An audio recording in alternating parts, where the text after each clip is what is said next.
Hello everyone, how are you all guys. I hope you all are doing great. और कैसी चल रही है आप लोगों की पढ़ाई। आई होप सबकी बहुत बढ़िया चल रही होगी। So I am coming with another new study vlog. और अभी मैं लाइब्रेरी पहुंच गई हूँ। सुबह के बज रहे हैं 8:30 और डेट है 26 ऑफ दिसंबर। एंड आप लोग भी बताए जो मैंने अभी लास्ट वीडियो पोस्ट किया था मोस्ट 7 डेज़ प्रोडक्टिव का, वो आप लोग फॉलो कर रहे हो कि नहीं कर रहे हो, क्योंकि मैं तो प्रॉपर फॉलो कर रही हूँ। आप लोग देख भी सकते हो, मैंने पूरा चार्ट जो आप लोग को बताया था कम्युनिटी में पोस्ट किया था, वही चार्ट मैंने अपनी लाइब्रेरी के डेस्क में चिपका लिया है। एंड डेली आपको अभी यही टारगेट देखने को मिलेंगे। और एक दिन का टारगेट तो मैंने कंप्लीट कर लिया था, आप लोग देखे होंगे, टिक लगा था। मैं व्लॉग शूट नहीं कर पाई थी, बट मैंने सेकेंड डे से व्लॉग शूट करना स्टार्ट कर दिया है। एंड अब मैं डेली व्लॉग शूट करूँगी और डेली अभी 1 हफ्ते तक डेली व्लॉग आया करेंगे, है ना। तो जो भी लोग चैनल पे नए हैं तो प्लीज़ सब्सक्राइब कर दीजिएगा। तो सबसे पहले जो मैंने दिखाया था आपको केमिस्ट्री लेक्चर का, मैंने रिवीजन किया था और पीडीएफ का, क्योंकि मैं कोई नोट्स नहीं बना रही हूँ ऑर्गेनिक केमिस्ट्री का, तो फिर मैं पीडीएफ से ही रिवीजन कर लेती हूँ डेली का डेली, तो सही रहता है। उसके बाद मैंने किया था फिजिक्स में, और फिजिक्स में मैंने मैग्नेटिक इफेक्ट ऑफ करंट पढ़ा था। तो उसका 8 घंटे का लेक्चर था जो मैं कंप्लीट कर ली थी। बस 1-1.5 घंटे का और बचा था, जो मैंने सबसे पहले लाइब्रेरी में आते ही उसको कंप्लीट किया था, क्योंकि वो लास्ट डे का टारगेट था। कि तो जो भी मेरे टारगेट लास्ट डे के बच जाते हैं, सबसे पहले मैं उनको ही कंप्लीट करती हूँ, फिर नए दिन का टारगेट स्टार्ट करती हूँ। तो सबसे पहले मैंने उसको कंप्लीट किया था। उसके बाद मैंने केमिस्ट्री का लेक्चर रिवाइज़ किया था, मतलब पीडीएफ उसकी रिवाइज़ की थी। देन मैं पढ़ रही थी बायो, और बायो में पढ़ रही हूँ मैं मॉलिक्यूलर बेसिस ऑफ इनहेरिटेंस। और आज ये मेरा चैप्टर पूरा ख़त्म नहीं हो पाया है, क्योंकि आप लोगों को पता है कितना बड़ा चैप्टर है ये।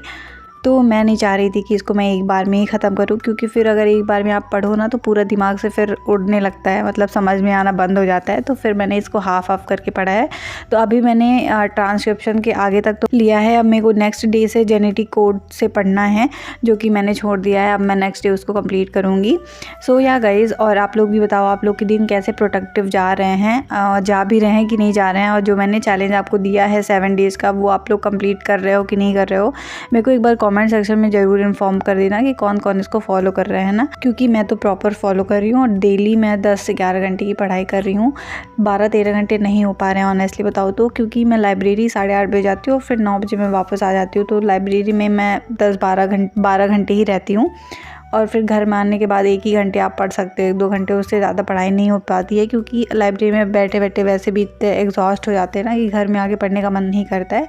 बट धीरे धीरे मैं अपना टाइम थोड़ी 1-2 घंटे और इंक्रीज़ करूँगी, क्योंकि ज़रूरी है टाइम इंक्रीज़ करना, बिकॉज़ धीरे धीरे टाइम निकलता ही जा रहा है ना। और जल्दी से 5-6 दिन बाद नया साल लग जाएगा। और उस दिन मैं आपको बहुत अच्छी एक वीडियो प्रोवाइड करने वाली हूँ पूरा जनवरी मंथ के प्लानर का।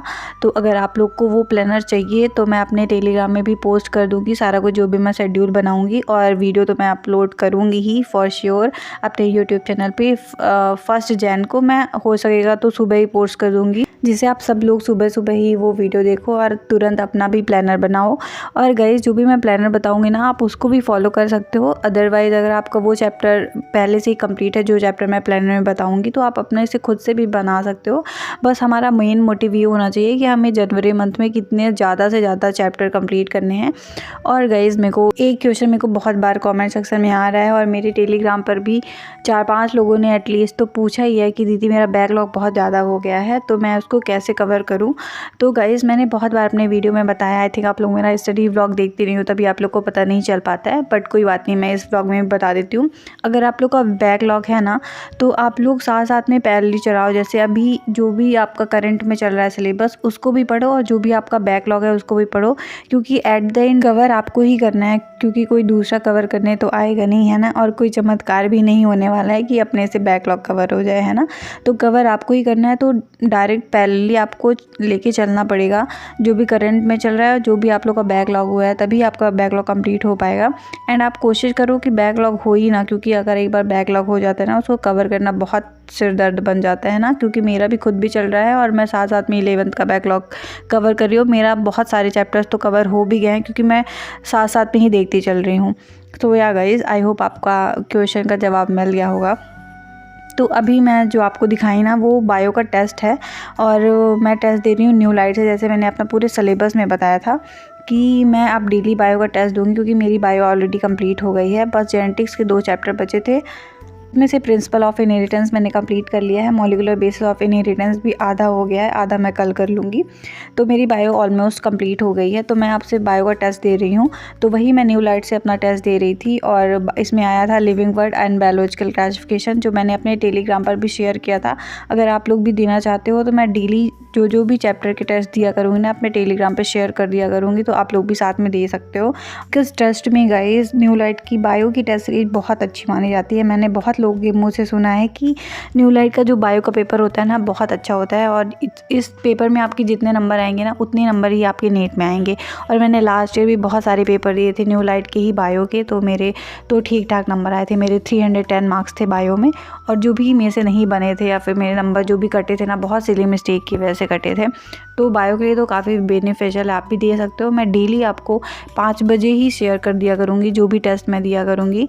तो आज मैंने शेयर किया है, आप लोग जाके एक बार चेक कर सकते हो मेरे टेलीग्राम चैनल पे, और टेलीग्राम चैनल का लिंक आपको मेरे चैनल के बायो पे या फिर इसी वीडियो की डिस्क्रिप्शन में मिल जाएगा, तो आप वहाँ से भी ज्वाइन कर सकते हो मेरे टेलीग्राम चैनल पे। एंड मैं उसमें अपने शॉर्ट नोट भी अपलोड करती रहती हूँ। एंड मैंने ऑर्गेनिक के अभी 3-4 चैप्टर के शॉर्ट नोट ऑलरेडी अपलोड कर दिए हैं। अभी मैं हेलो एल्किन और हेलो एरीन का शॉर्ट नोट बना रही हूँ, जो कि मैं जल्दी जब चैप्टर ख़त्म हो जाएगा मेरा, तो मैं तुरंत ही अपलोड कर दूँगी। सो या गाइज़, और अभी मैं टेस्ट ही दे रही हूँ, आप लोग देख सकते हो। आगे मैं दिखाऊंगी कि मैंने पूरे 100 क्वेश्चन सॉल्व किए थे biological classification and living word के। एंड टेस्ट का जो मेरा पैटर्न है ना, वो ये पैटर्न है कि मैं रिवाइज़ करके टेस्ट नहीं दे रही हूँ। मैंने ये चैप्टर ऑलमोस्ट 1 महीने पहले पढ़े थे और फिर मैंने अभी डायरेक्ट टेस्ट दिया है, क्योंकि मैं पढ़ के टेस्ट नहीं देना चाहती। क्योंकि अगर आप तुरंत पढ़ के टेस्ट दोगे तो ऑफ कोर्स है कि आपसे पूरे क्वेश्चन बन ही जाते हैं। तो मैंने सोचा कि मैंने 1 महीने पहले इस चैप्टर को पढ़ा था, अभी मैं टेस्ट दे के देखती हूँ और मैं देखती हूँ कि मेरे से कितने क्वेश्चन बनते हैं। तो ऑलमोस्ट मेरे बहुत सारे क्वेश्चन सही थे, मैंने 100 क्वेश्चन सॉल्व किए थे, आप लोग जैसे देख सकते हो। इसमें से मेरे सिर्फ मैक्स टू मैक्स 10 क्वेश्चन के आसपास गलत थे, जबकि मैंने इस चैप्टर का रिवीजन 1 महीने पहले किया था। तो इससे आपको ये समझ आता है कि आपका जो चैप्टर है वो काफ़ी हद तक तैयार है और स्ट्रॉन्ग है। और इससे मेन प्रॉफिट ये होता है ना कि आपको पता भी चल जाता है कि आपका कौन सा पोर्शन वीक है और कौन सा पोर्शन आप भूल रहे हो। इससे आप जल्दी से उस पोर्शन को रिवाइज कर लोगे, उसके बाद ये चैप्टर आपका बहुत स्ट्रॉन्ग हो जाएगा और हमेशा के लिए स्ट्रॉन्ग हो जाएगा, है ना। तो आप लोग भी ये ट्रिक ज़रूर फॉलो कर सकते हो। मैंने किसी टीचर से ही सुना था, दैट्स व्हाई मैं उसको फॉलो कर रही हूँ।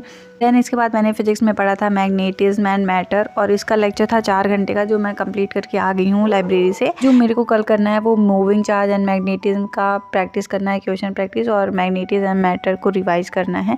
तो अभी कल का टारगेट तो मैं कल ही बताऊंगी। सो या गाइज, और इसके बाद फिर मैंने पढ़ा था रेडॉक्स, और रेडॉक्स मैंने आपको बताया था ना, रेडॉक्स बस मेरा फिजिकल केमिस्ट्री में बचा है, बाकी सारा कुछ कंप्लीट हो गया है। तो फिर रेडॉक्स का लेक्चर भी मैंने देख के कंप्लीट कर दिया था। सो या गाइज, यही था आज का व्लॉग। बताइएगा आप लोग को कैसा लगा, अच्छा लगा तो प्लीज़ सब्सक्राइब कर देना। एंड अभी डेली व्लॉग आया करेंगे। सो तब तक के लिए बाय।